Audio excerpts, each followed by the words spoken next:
Eduardo Gastelumendi, psicoanalista, está con nosotros justamente para hablar sobre las heridas psicológicas que va dejando la violencia para el que estuvo en la calle, para el que perdió a un familiar o para el que está en su casa, para el que está de acuerdo o para el que no está de acuerdo con las marchas o con lo que está ocurriendo.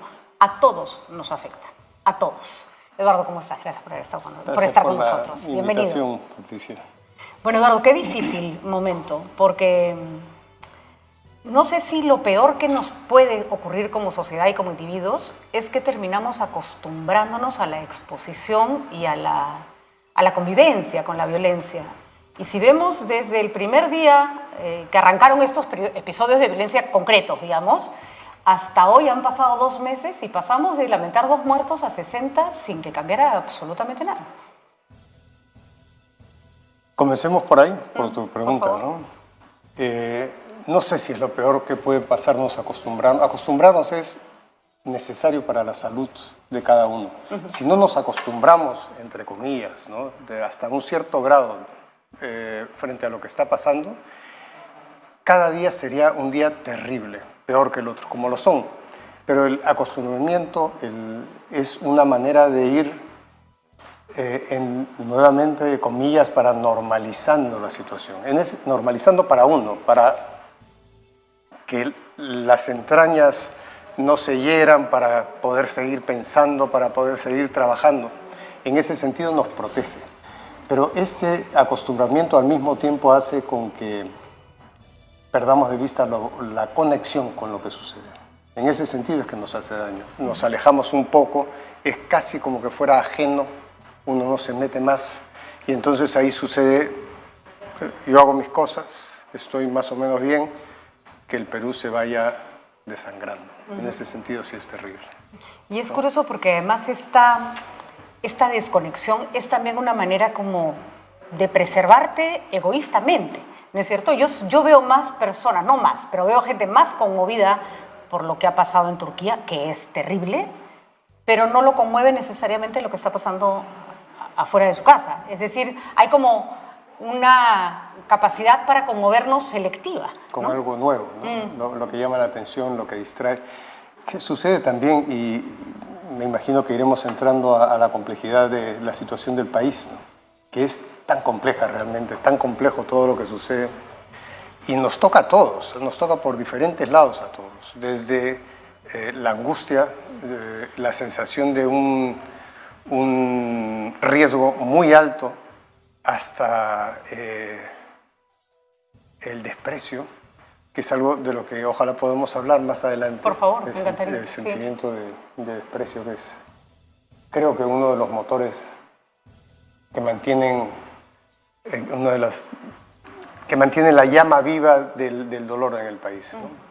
Un desprecio que hemos arrastrado. A mí, durante muchísimo tiempo, no sé si la traspolación es válida, pero me frustra muchísimo pensar que después de toda la época del terrorismo, la cantidad de gente que murió, porque básicamente ni siquiera estaba en el radar, ¿no es cierto?, era el famoso daño colateral, que en el Perú siempre son los mismos los del daño colateral. Y hoy día, después de eso uno esperaría, no sé, como lo que pasó después del Holocausto y la Alemania nazi, que tú ves que hay un intento como de mirar las cosas de otra manera. Igual habrá antisemitismo, igual habrá nazismo moderno, pero hay una reflexión. ¿Hemos pasado por esa reflexión? ¿Seguimos de alguna manera despreciando a los mismos en el Perú? Mira, en Alemania, toda esta tragedia de la Segunda Guerra Mundial, el antisemitismo, el Holocausto, permaneció oculto para Alemania durante 15 años. Recién a partir de los años 60, para los alemanes, ¿no? Era como que sí, había pasado la guerra, pero no había una conciencia clara de lo que había sido. Recién a partir de los años 60, documentales y estudios comienzan a mostrarle a los alemanes qué cosa es lo que había sucedido en su país. Además, con un trabajo de la comunidad judía muy fuerte, muy importante, de esto no se va a quedar en silencio. No hay que olvidar. No hay que olvidar. Y recuerda, con Sendero, ¿qué fue lo que pasó? Aquí los intentos de recopilar la información que constara en un documento, como se llegó a hacer increíblemente, ¿no? Liderado por Salomón Lerner, que dadas las condiciones y características de nuestro país, eso es un logro increíble, ¿no? Cómo fue atacado y luego cómo fueron atacados dos símbolos. Hay más, ¿no? Uno, el Museo de la Memoria, donde se decía ¿para qué recordar? Hay que perdonar, como si fuera, como si no, perdonar es, no pasó nada. Recordarnos nos duele, pero nos permite seguir elaborando. Y El Ojo que Llora, el memorial de Lika Mutal, que fue vilmente atacado por, voy a ponerlo así, las fuerzas que no quieren recordar. Hay fuerzas que no quieren recordar, ¿no? En grupos políticos, pero en las personas también. Olvídate, y ya pasó, ya hay paz. Construye ahora como si no hubiera sucedido nada. Esa es una expresión de desprecio por la historia y por los que han sufrido. Y hay una gran parte del país que cree que la paz debe construirse sobre, vamos a olvidar, y ya pasó, vamos a construir de nuevo. Pero eso es como una costra sobre una herida infectada, ¿no es cierto? Le pasa a España el día de hoy. España sale de la dictadura franquista y para poder entrar a su nuevo sistema dicen, borrón y cuenta nueva, aquí no pasó nada. Ahora han empezado a salir por todas partes, como un dique que se dispara, gente que empieza a decir, oye, ¿dónde está mi muerto? ¿Qué pasó? ¿Por qué tengo que vivir en la calle donde está el nombre del dictador que mató a mi abuelo? Recién demora, pero eso no se puede, como en el caso de los judíos, no se puede mantener en silencio.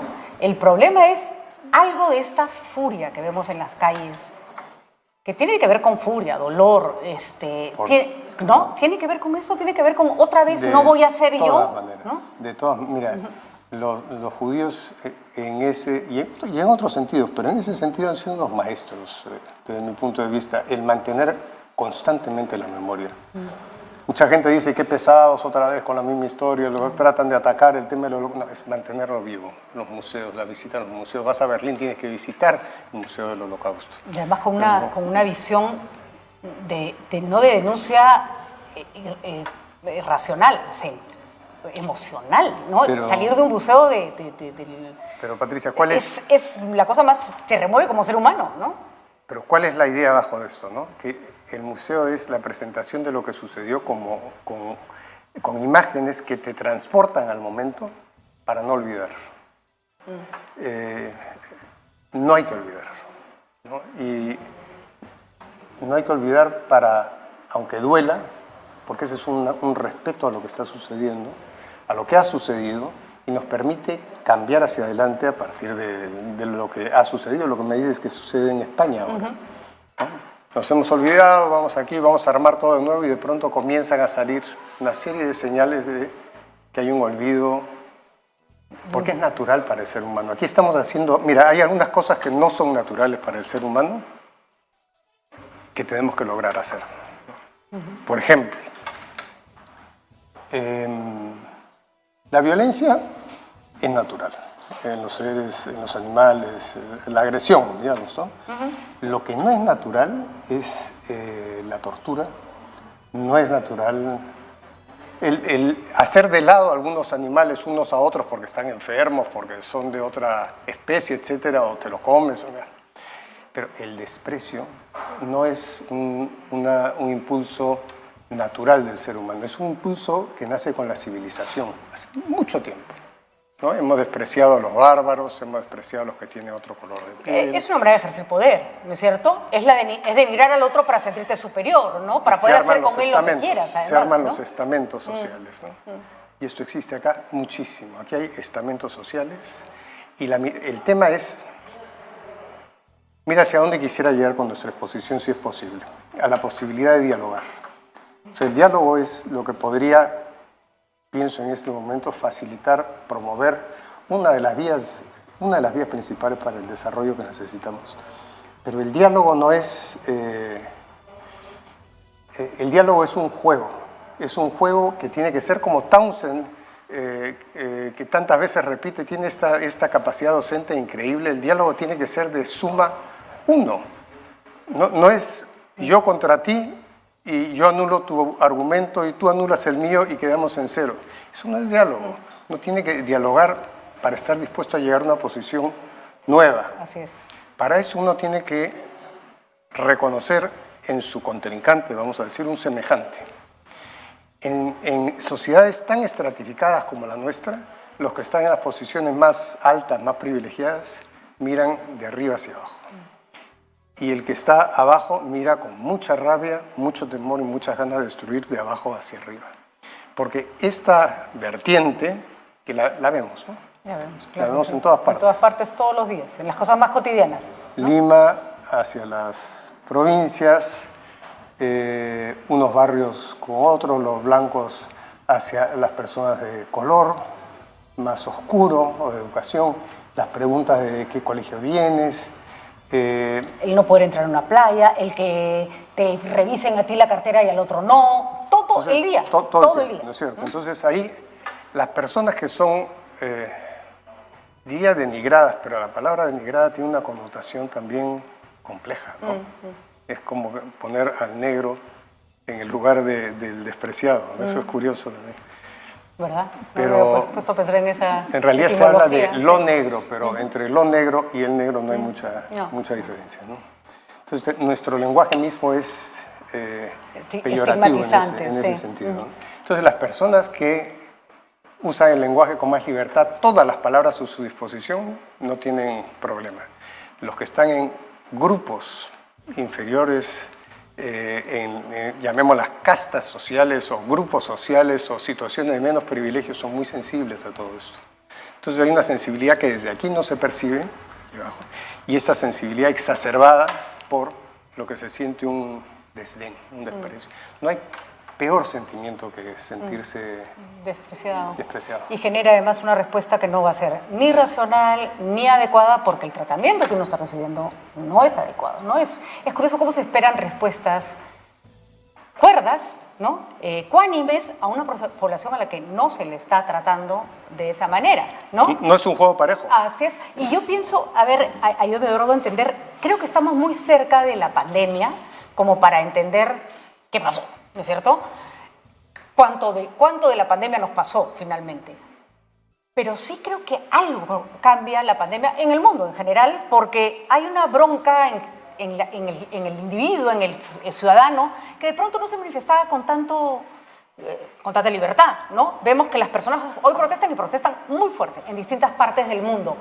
No me parece gratuito que lo único que tengamos en común todas esas sociedades es que todos hemos pasado por una pandemia aterrorizante, ¿no? Porque ha sido más larga para unos, más corto para otros, pero para todos un momento de terror, ¿no? Terrible. Una de las protestas más interesantes ha sido la de China, ¿no? Donde comienza el virus, y la protesta que hubo, una de las rarísimas protestas masivas, vamos a decir, aunque en China masivo no sé qué significaría, pero muy numerosas, de gente reclamando para que terminen las medidas de control que estaban haciendo. Es difícil protestar en China y aún así lo hicieron ellos desesperados. Pero es distinto pasar en la pandemia en un departamento grande, más o menos cómodo y con conexión a internet, que pasarla en una casa llena de hijos y sin poder vender, o lo que sucedió en nuestros países, miren, lapsus, nuestras regiones de la sierra, la pérdida de las cosechas, que no llegara la urea, luego la sequía, los préstamos que ya habían sido tomados, la SUNAT exigiendo pagos, los bancos exigiendo pagos. De pronto, parecía que estaba entrando una parte del Perú en una formalidad interesante para poder seguir desarrollándose. Viene la tragedia de la pandemia, no se puede pagar más y la exigencia formal de los pagos los volvió locos. Entonces, esto explica en parte, por lo menos, la violencia que ha habido en algunas regiones. Y la frustración, porque lo que vemos en la calle hay mucha frustración. Eduardo, hay una parte que me gustaría que me ayudes a comprender. Hay una diferencia importante entre otras épocas que ha habido violencia y que ha habido además represión violenta y hoy. Para mí es una fundamental. Cuando ocurría en los 80, 90, lo que ocurría en Ayacucho, lo que ocurría en las zonas que conocemos como las que fueron más golpeadas, donde murió una cantidad de personas horrible, pueblos enteros que desaparecieron, no lo veíamos, hay que decirlo con claridad. La prensa no llegaba, con la justa llegaba prensa internacional, eran zonas muy alejadas, sabíamos, pero no conocíamos el día a día, la historia. Hoy día mueren 10 personas en Ayacucho y en la tarde tienes el video del chico caminando por la calle que le cae un balazo en la cabeza de un militar que está caminando por la calle. No hay nadie que te lo vaya a poder ocultar, ya no se puede ocultar. Y me impresiona porque tú ves y dices, esto es un horror, y sin embargo, el que no quiere ver un horror, el que quiere ver ahí un terrorista, el que quiere ver a esa persona como peligrosa, aunque no tenga un arma en la mano, lo ve. Sí. Y te dice, bien hecho, ¿no viste que estaba haciendo laberinto? Y tú dices, es una persona parada en la calle. Sí. ¿Hasta dónde se puede negar la realidad? Porque, por ejemplo, claramente el gobierno está en un estado de negación. O sea, no, acá no pasa nada, solo unos cuantos quieren que me vaya, ¿no? ¿A dónde nos lleva eso? ¿Qué clase de locura estamos viviendo para que la evidencia ya no sea tal? Hay tantas imágenes que uno se pierde. Uno se pierde en medio de las imágenes. ¿Cuántos años han sido de Churajay? ¿30? Sí, 40. 40 años de Churajay. Sí. ¿Te acuerdas de las imágenes Sí. que apareció? Claro. Poquísimas, 4, pero eran sí, suficientes. Suficientes. Suficientes. Ver la exhumación de los cuerpos, algunos de los fallecidos, se veían algunas partes del cuerpo, se veían algunas de las fotos que tomaron antes de morir, terribles. Esas 6 imágenes, digamos, o 10 imágenes que habían, eran suficientes. Nos daban la información, con eso podíamos construir lo mejor posible lo que había pasado, más las declaraciones, etc. Ahora tenemos miles de imágenes, con esas, ¿qué hacemos? Exactamente lo mismo que hacíamos antes. Construimos en nuestra mente la versión de las cosas que han sucedido. Más imágenes no significaría más insumos, pero no necesariamente una mejor construcción de lo que ha sucedido para muchas personas que ya tienen la película hecha en su cabeza. Y sobre todo cuando vivimos en épocas en que, como yo digo, la verdad no está de moda, ¿no? La verdad no está de moda, la gente no está de moda, la gente no le interesa saber lo que pasó, quiere que le digas que pasó lo que quieren escuchar, ¿no? Entonces, Perú, país adolescente, ha pasado en una situación como esta a ser Perú un país infantil, donde es cuéntame el cuento que yo quiero oír, eso no es verdad, esto es verdad. Se ha perdido se está perdiendo, ¿no? Estamos tratando de recuperar. Este espacio es un espacio de recuperar, ¿no? Intento de recuperar una capacidad de pensar. Mira, una de las cosas que nos cuesta trabajo a todos, a unos más que otros, es tolerar la incertidumbre. ¿No? Sostener un buen rato, no saber. Sí, Un buen rato puede durar meses. Creo que es el peor de los sentimientos, la incertidumbre. ¿Y ahora qué piensas frente a esto? ¿Y esto qué te hace? Y ahora entonces con este dato nuevo, ¿qué haces? Hay personas que y lo increíble es que por la estructura cerebral, o sea, uno casi no tiene control sobre eso. Increíble. Funciona la amígdala cerebral, son 2, las amígdalas cerebrales funcionan, y estás obligado por tu organismo a dar una respuesta inmediata. Esto está bien, está mal, hay que matar o hay que huir. En las personas en las que esta decisión es hecha con otra parte del cerebro que se llama el cíngulo, que permite una reflexión un poco mayor, etcétera. Dice, espérate un momento, vamos a pensar, si puede ser, y está dividido, esta forma de procesar la información está dividida más o menos 50% en la población. Entonces vamos a tener siempre, hasta que no hagamos una modificación genética, no sé cómo va a ser, un grupo de gente que son los que reaccionan inmediatamente con fuga y ataque. Que para algunas circunstancias puede estar bien. Gracias claro. a eso hemos sobrevivido. Claro, pero los otros se necesitan para otras circunstancias. Para estas circunstancias que son las que nos tienen que llevar a pensar más. Entonces, cuando los otros, los más impulsivos, los más guerreros, los más inmediatos, que además se sienten muy bien porque son los que saben cómo son las cosas, se imponen, quieren imponerse, hay que parar para ayudar a la reflexión. De acuerdo. ¿Por dónde salimos de esto, de verdad? Mira, yo creo que el trabajo que se está haciendo, los artículos que se están escribiendo de opinión, son muchos de ellos bien reflexivos, ¿no? Bien reflexivos, pero los que los leemos somos bien pocos también, ¿no? Entonces hay un grupo pequeño de la población que está leyendo. Mira, lo ideal, ¿cómo sería, no? ¿Cómo imagino así una salida ideal hacia la que habría que apuntar? En primer lugar, educación.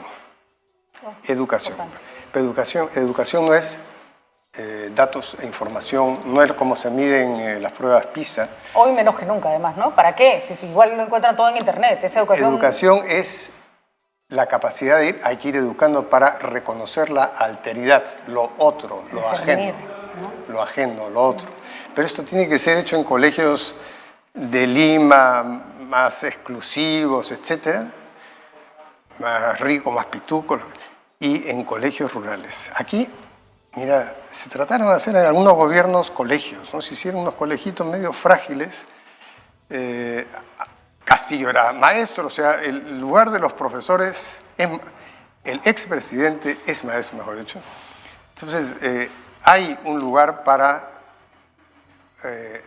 levantar el rol del maestro, pero el maestro tendría que estar mejor capacitado. Los que tenemos capacitados ¿en qué? En diálogo. ¿Qué cosa es el diálogo? El diálogo es un heredero del juego. Uno juega de chiquillo, juega, gana y pierde, gana y pierde, gana y pierde, después se aburre de jugar, hace otras cosas y después este mismo territorio se pasa al diálogo, donde uno pone sus ideas, el otro pone, y hay que ganar y perder. Por las dificultades que tenemos de ser criados con amor en el país, sino con mucho rigor. Imagínate a Aníbal Torres jugando. No, gracias. No es cierto.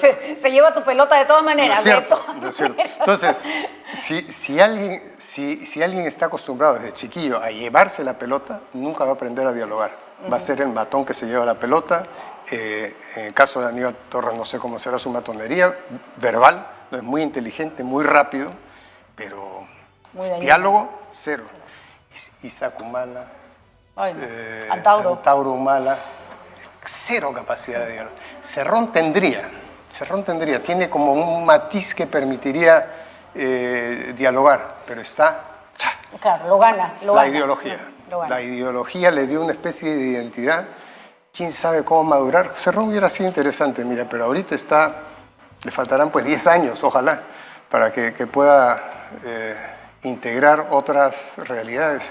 Y lo que dices, Eduardo, además me lleva a la reflexión, desgraciadamente tenemos que cerrar, pero me ha encantado la conversación, a reconocer en el otro un sujeto de diálogo, aunque no me guste. Sí. ¿No? Porque destruir y aniquilar, y por ejemplo esta idea de cierta derecha, que no debe existir la izquierda, no, va a existir.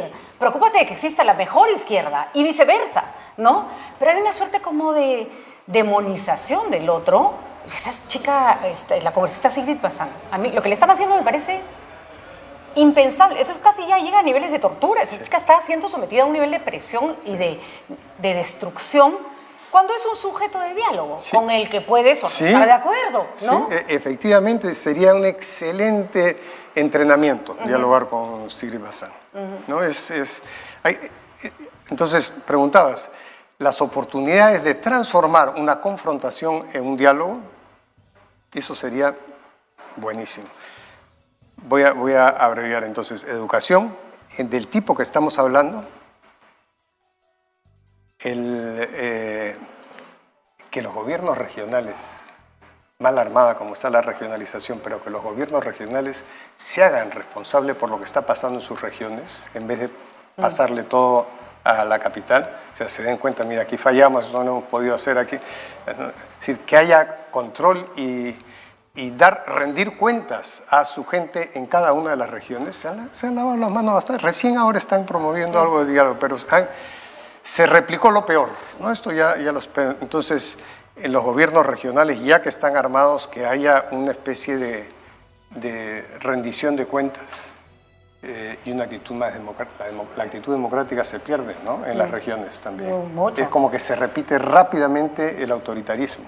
Y más, incluso. Ubicar el autoritarismo como un enemigo. Esa es otra de las cosas que hay que hacer. Y no evocarlo, que es lo que la gente... Invocarlo, ¿no? Porque últimamente hay esta idea de poner orden a cualquier preso y nadie tiene idea de del precio que está invocando. Yo ese padre no lo quiero para. Yo tampoco, la verdad.